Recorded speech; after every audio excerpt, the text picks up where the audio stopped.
इस वीडियो में हम डीएनए और आरएनए में डिफरेंस देखेंगे कि डीएनए क्या होता है और आरएनए क्या होता है और इन दोनों में डिफरेंसेस क्या है। तो सबसे पहले जान लेते हैं कि डीएनए क्या होता है। तो डीएनए का फुल फॉर्म होता है डीऑक्सी राइबोस न्यूक्लिक एसिड, और जो आरएनए होता है, आरएनए का फुल फॉर्म होता है राइबोज न्यूक्लिक एसिड। ठीक है, अब इन दोनों का फुल फॉर्म तो हम जान लिए, एक्चुअली में ये होते क्या हैं। तो दोनों ही आनुवंशिक पदार्थ होते हैं, चाहे डीएनए हो या फिर आरएनए हो, दोनों ही आनुवंशिक पदार्थ ही होते हैं। अब जान लेते हैं कि इसका जो डिफरेंस है वो क्या है। तो फर्स्ट नंबर का जो डिफरेंस है, इसमें शर्करा अणु डीऑक्सीराइबोस प्रकार का होता है, जबकि जो आरएनए होता है इसमें शर्करा अणु राइबोस प्रकार का होता है।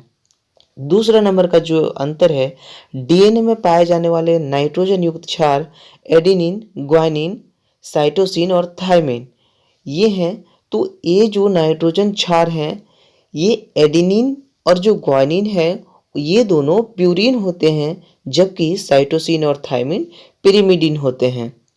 आरएनए में थोड़ी डिफरेंसेस पाई जाती हैं। आरएनए में जो पाए जाने वाला नाइट्रोजन युक्त क्षार है एडेनिन, ग्वानिन, ये दोनों प्यूरिन होती है, जबकि साइटोसिन तथा यूरेसिल, डीएनए में साइटोसिन के साथ थायमिन जुड़ रहा था, जबकि आरएनए में साइटोसिन के साथ यूरेसिल जुड़ता है और ये दोनों पिरिमिडिन होते हैं।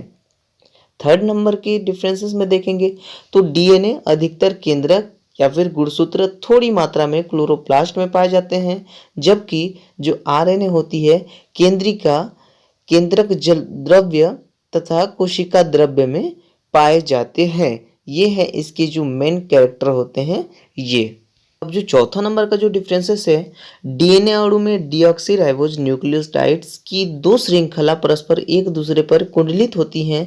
इसमें न्यूक्लियोटाइड जोड़े के क्रम में पाए जाते हैं। तो इनमें जो न्यूक्लियोटाइड होती है डीएनए में जोड़े के क्रम में पाई जाती हैं।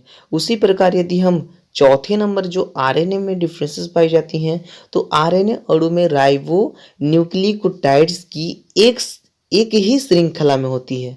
ये बता सकते हैं कि जो डीएनए होती है वो सेकंड स्टैंडर्ड होती है, मतलब डबल स्टैंडर्ड होती है, दो स्टैंडर्ड पाई जाती हैं जो सीढ़ी नुमा संरचना होती है, जबकि आरएनए में सिंगल स्टैंडर्ड पाई जाती है। ये दोनों राइबो न्यूक्लियोटाइड्स के क्रम में ही होते हैं। तो ये है मेन इंपॉर्टेंट।